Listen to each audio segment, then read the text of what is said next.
Welcome back to CBS Sports HQ. We have some breaking news as we follow the NBA trade deadline. Jeremy St. Louis, happy to have you along. Brad Botkin is here, as well as Colin Ward-Henninger and Bill Ryder. Now, you saw the breaking news wipe off the top. Bill, you've got breaking news for us. What's going on?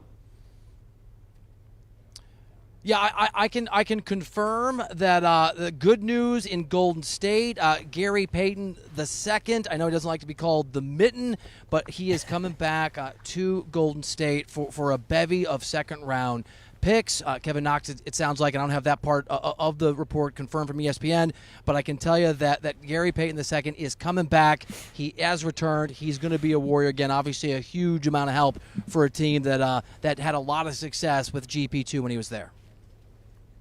Yeah, as Bill said, the details are kind of coming in right now, but it appears that the 5 second-round picks that they got for James Wiseman in that deal are now kind of being rerouted to Portland in exchange for Gary Payton. So in essence, they swapped James Wiseman, a guy who wasn't really playing for them at all and didn't have a clear path to rotation minutes, for Gary Payton II, who we all saw the contributions that he made to the Warriors during their championship run last year. And I can say, as someone who's been to a lot of Warriors games, there aren't a lot of people who Warriors fans love more than Gary Payton II. Not only his personality, that smile, but the way that he plays on the court, his energy, his hustle, and the way that he is going to impact this Warriors defense is exactly what they needed. They have been floundering, searching for defensive answers all year long. Bring in a guy who they know exactly what they're getting, can fit right into the rotation. I think this is a really big pickup for the Warriors.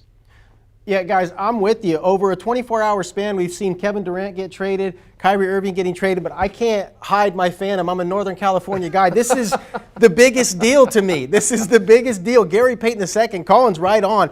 It's hard to overstate what he meant to that team last year in terms of just a dog point of attack defender and a lot of energy offensively. He's a guy that cuts. He knows that system inside and out. I remember going on Portland radio when he was dealt up to the Blazers, and I said, you guys are going to love this guy. I mean, this is a difference maker, and it didn't really work out in Portland. Some guys just fit better in different ecosystems. Gary Payton II is a Warrior, and he is going to immediately bolster that second unit and be a guy that could potentially be closing games in the playoffs for the Warriors. So there was some reports late as we approached the deadline. We're sitting about 4 minutes away now that the Warriors were looking at discussions with Toronto for OG Anunoby. How does that affect?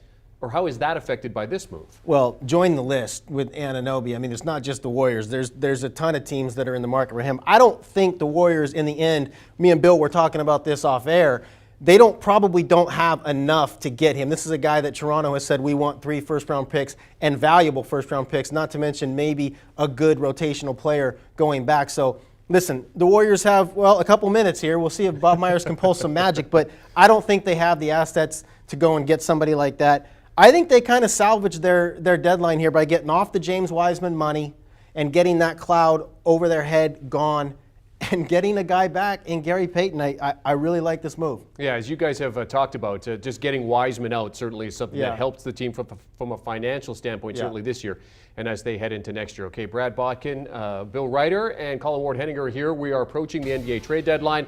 On the other side, we're going to take a break, but when we come back, we're going to talk about what the Lakers have been able to do at the deadline.